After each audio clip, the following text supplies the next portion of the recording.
हर हर महादेव, जय श्री राधे दे मेरे beautiful divine's. कैसे आप सभी लोग? ये लीजिए, मैं आ चुकी हूँ कैंडल वैक्स रीडिंग आपके लिए लेके। जरा इस फ्लेम पे फोकस करके ईश्वर का नाम और अपने पार्टनर का नाम मन में 3 बार लीजिए।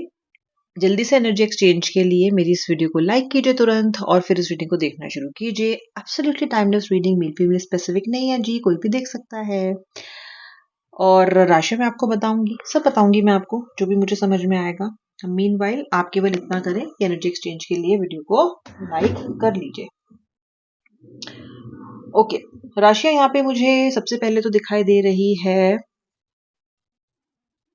धनु राशि, पाइसेस यानी कि मीन राशि, जेमिनी यानी कि मिथुन राशि, कप्स की तीनों राशि यानी कि Scorpio, Pisces, Cancer. Yes, letter A, letter C, letter N, letter T, letter W. मूलांक हो सकते हैं 6, 2, 8, 5। अगर डबल डिजिट्स की डेट ऑफ बर्थ है, उनके डिजिट्स को ऐड करके जो नंबर आएगा वो मूलांक होगा। और जो मैंने आपको बता ही दिया क्या क्या हो सकता है।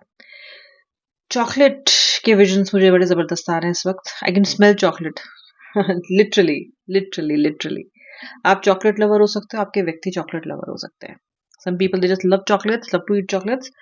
वो दिख रहा है मुझे यहाँ पे। ब्राउन कलर आपका फेवरेट हो सकता है, आपके व्यक्ति का फेवरेट हो सकता है, या फिर जो बीच कलर होता है, जो ब्राउन के पेस्टल डार्क शेड्स होते हैं, उस तरह का कलर उनको बहुत पसंद हो सकता है। आपके व्यक्ति गे हुए रंग के हो सकते हैं। ओके, और या फिर थोड़े डार्कर हो सकते हैं। सुंदर सा एकदम, मतलब अब समझ जाओ कि what I am trying to tell you कि इसे गेहुआ रंग होता है ना, व्हीटिश कलर, इस तरह के। और ड्रेसिंग सेंस बहुत अच्छा हो सकता है व्यक्ति का आपके। So whether the person loves to dress up, या फिर खूबसूरत आंखें हो सकती हैं उनकी बहुत ज्यादा। ये कुछ चीजें दिखाई दे रही हैं। Now coming to the feelings of your person, feel क्या कर रहे हैं वो आपको लेके। पहले तो आप क्या फील कर रहे हो। एक तो आपके रिलेशनशिप में अभी आपको सिर्फ क्रम्स मिल रहे हैं, क्रम्स ऑफ अफेक्शन, यानी कि टुकड़े मिल रहे हैं बस। ब्रेड क्रमिंग होता है ना, बस वो मिल रहा है। व्यक्ति आते हैं, जैसे आप रिश्ते से निकलने की कोशिश करते हो, पकड़ के वापस रिश्ते में आपको लेके आता है, फिर गायब हो जाता है। मीटिंग करते हैं अच्छी सी, बात भी कर लेते हैं, मिल भी लेते हैं, फिर 2-3 हफ्ते या 2-3 महीने में या मे बी 2-3 दिन में गायब हो जाते हैं। व्यक्ति आपको अडोर तो करता है, प्यार तो करता है, लेकिन ब्रेड क्रमिंग बहुत कर रहा है। अपने हिसाब से रिश्ते में आ रहा है, अपने हिसाब से रिश्ते में जा रहा है। और जब ऐसा होता है तो डेफिनेटली व्यक्ति प्रायोरिटाइज तो नहीं कर रहा आपको अपनी लाइफ में। प्रायोरिटाइज कर रहा होता तो ऐसा नहीं करता। आप इस वक्त एक लोन वुल्फ की एनर्जी में मुझे दिख रहे हो, जिसका मतलब ये है that you are somewhere in the energies जहां पे अकेले हो आप। तो व्यक्ति ने आपको अकेला छोड़ा हुआ है बिल्कुल। ओके, और ये जो अकेलापन है वो ऐसा है कि आप इसको शेयर नहीं कर सकते। मे बी आप किसी से कह सकते हो I am feeling very alone, लेकिन why you are feeling alone ये नहीं बता सकते आप, क्योंकि आप दोनों का ये रिश्ता मुझे छुपा हुआ लगता है, जमाने के सामने नहीं आया है। ओके, अगर मैरिड हो तो दूसरी बात है, लेकिन अगर आप लोग अनमैरिड हो, यानी कि आप एक दूसरे से शादी नहीं की आपने, या तो एक्स्ट्रा मैरिटल में हो या फिर आपने शादी ही नहीं की अभी, I see this relationship to be secretive. धीरे धीरे बोल कोई सुन ना ले, इस तरह की एनर्जीज यहाँ पे दिख रही है। और ये व्यक्ति इस रिलेशनशिप को काफी रैप्स में रखना भी चाहते हैं। आप चाहते हो करना कहीं कि इसको एक पब्लिक एक स्टैंप लगे इसके ऊपर। आपको लगता है कि जब मेरा व्यक्ति मुझसे प्यार करता है तो फिर इस बात को एक्सेप्ट करने में क्या दिक्कत है कि you both are in love. तो देखो, मे बी रिलेशनशिप इन्हीं शर्तों पे शुरू हुआ होगा that you will keep it silent, you will keep it secret, but आप दोनों के बीच में प्यार इतना बढ़ चुका है कि आपको भी ये लगता है कि नाउ व्हाई, बिकॉज आप इस व्यक्ति के लिए काफी पॉजिटिव हुए हो। आपके व्यक्ति भी हुए हैं आपके लिए पॉजिटिव, ऐसी बात नहीं है, लेकिन आपके व्यक्ति ने प्रैक्टिकलिटी नहीं छोड़ी। और आप हो थ्योरी के स्टूडेंट। आपको तो ये व्यक्ति अपने लिए हमेशा हमेशा के लिए चाहिए, ऐसी आप इच्छा रखते हो। और ये श्योरिटी भी चाहते हो कि ये व्यक्ति ये कहे और बार बार आपको इस बात का अश्योरेंस दिलाए, या तो बोल के कहे या फिर अपने एक्शंस पे दिखाए कि आपको इसकी बात पे भरोसा हो। मे बी आपको वो भरोसा ये व्यक्ति नहीं दे रहा है शायद। Okay, that is why I can see this energy. इसके अलावा क्या दिखाई देता है? इसके अलावा ये दिखाई देता है कि आपका जो पर्सन है उसको ये नहीं पता है कि उसको भी क्या चाहिए। इसने सेलेक्ट तो किया आपको एज अ लवर, ट्रीट कर रहा है as a lover, sometimes as a stranger. The person has lost the plot since this person has been into a relationship with you. ये व्यक्ति अभी वैसे तो बिहेव ही नहीं कर रहा है जैसे कि बिहेव किया करता था।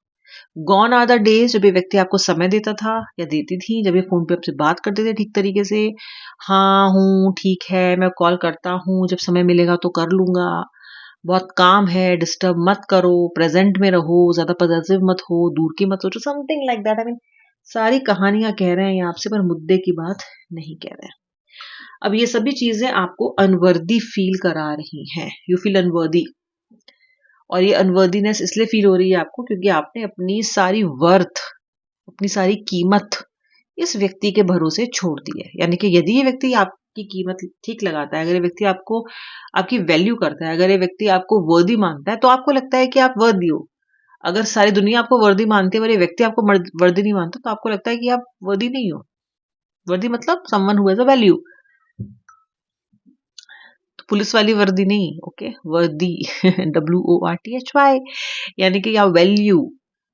और ये सबसे बड़ी गलती कर रहे हो आप। This person can not put a word stamp on you, so you please come out of it. ये आपकी गलती है कि आप ऐसा मान रहे हो, नहीं मानना है आपको ये सब कुछ। ओके, तो अनवर्दी फील कर रहे हो।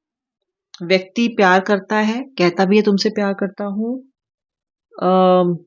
लेकिन इस व्यक्ति को आपको बार बार चेस करना पड़ता है। ये कुछ टाइम में आता है, लव बॉम्ब करता है, फिर आपसे चेस करने लग जाता है खुद को। ठीक है, विलिंग नहीं है ये व्यक्ति, this person is not willing to commit you. Okay, आप इस रिलेशनशिप में सब कुछ लूज कर चुके हो। ऐसा लग रहा है कि आपने सब कुछ हार दिया इस रिलेशनशिप में। आपको ऐसा लग रहा है कि आप अपने पार्टनर में मतलब लॉस्ट हो गए हो। आपको लग रहा है कि आपकी खुद की लाइफ ही कुछ नहीं बची है। अभी ये व्यक्ति आपसे नो कॉन्टेक्ट सेपरेशन में है ना, तो भी व्यक्ति आप यही व्यक्ति आपको कंट्रोल कर रहा है। वो व्यक्ति तो कहीं घूम रहा फिर रहा है, ओके, घूमने जा रहा है, मे भी विदेश घूमने जा रहा है, आप उसकी फोटो देख देख के कुड़ के जल कुकड़ी हो के बैठे हुए हो, and you are not able to lead your life properly. ये व्यक्ति कुछ ना करके भी सिर्फ खामोश रह के आपको सता रहा है, आपकी लाइफ को इसने अपसाइड डाउन कर दिया है, टिप्सी टॉप्सी कर दिया है। Okay, and you are not able to live your life the way you should. और ये ऐसा क्यों हो रहा है? Because you have given too much in this relationship. देखो, हमेशा कहते हैं ना, सारी चीजें, सारा पैसा एक जगह मत लगाओ। इसका मतलब ये नहीं है कि आप ये पैसे मल्टीपल पार्टनर्स में इन्वेस्ट कर दो, ये मतलब नहीं है। लेकिन कुछ हॉबी रखो, काम रखो, लाइफ का पर्पस रखो, ईश्वर की भक्ति रखो। सब कुछ समेट समाट के आपने अपनी सारी एनर्जी इस पर्सन में लगाई। You have given too much to this relationship, you are depleted entirely. हमेशा गिव एंड टेक का बैलेंस तो चाहिए रहता है, और आपके केस में गिव एंड टेक का बैलेंस नहीं है। It's an entirely imbalanced relationship. Okay, व्यक्ति आपको अच्छे से ट्रीट करता है, एवरीथिंग रिमेन्स गुड। व्यक्ति आपको अच्छे से ट्रीट नहीं करता है, आपको तो ये लगता है फिर कि कुछ है ही नहीं जीवन में जीने के लिए। आप दोनों के बीच में मैं एक ऐसा कनेक्शन देखती हूँ। अच्छा, आपका जो पर्सन है ना, ये तो मैं आपको लिख के बता दूं कि जिस तरह का कनेक्शन आप दोनों के बीच में है ना, ये व्यक्ति आपको अगर छोड़ेगा या अगर आपसे बातचीत लंबे समय तक नहीं करेगा, या फिर आपका दिल दुखाएगा, या फिर आपकी आत्मा को तड़पाएगा ना, तो ये व्यक्ति खुश नहीं रह सकता भी, और अपने लाइफ में रह ही नहीं सकता, रह ही नहीं पाएगा ये खुश। ओके, इसके लिए आप ये अगर नहीं भी सोचता ना, तो भी इसके लिए आप एक बहुत बड़ा लकी चार्म हो। You are a source of luck, you are a source of charm for this person. और इस रिलेशनशिप को इस व्यक्ति ने अननेसेसरली कॉम्प्लिकेटेड बना दिया। ये व्यक्ति आपसे कहता रहता है कि तुमने इस रिश्ते को कॉम्प्लिकेट किया है, तुमने इस रिश्ते को कॉम्प्लिकेट किया है।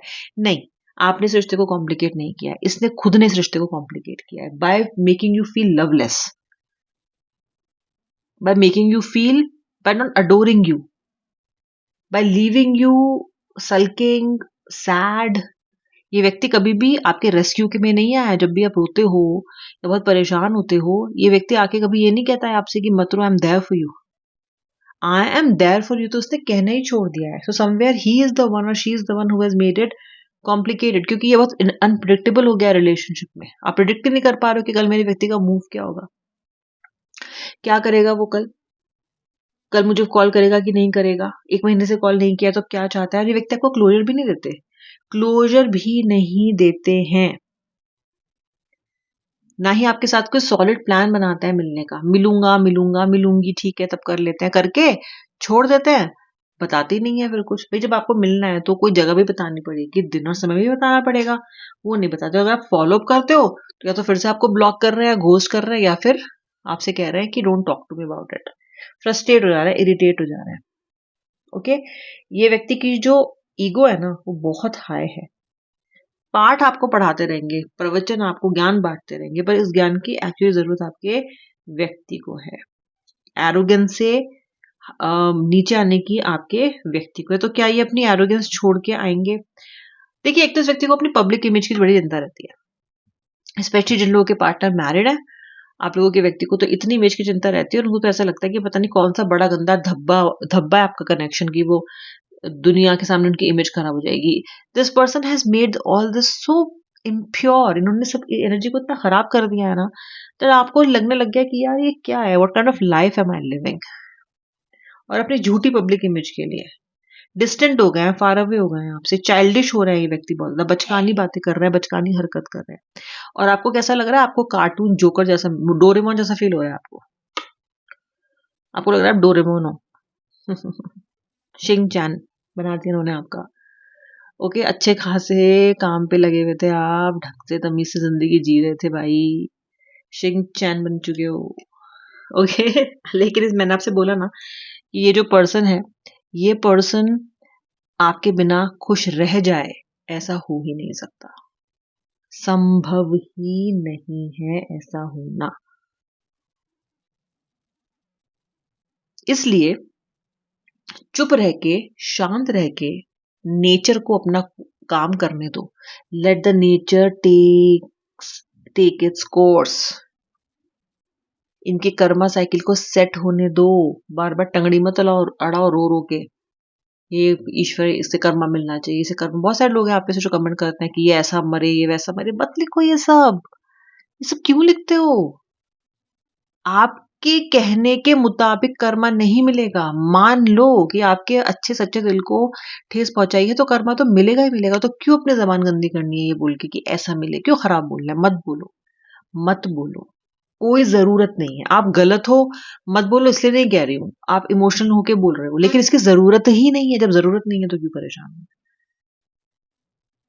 ठीक है ना? तो जस्ट रिलैक्स, आराम से आराम से आराम से। इतना अधिक परेशान होने की तो आवश्यकता ही नहीं है आपको। आई होप आपने वीडियो को लाइक कर दिया है।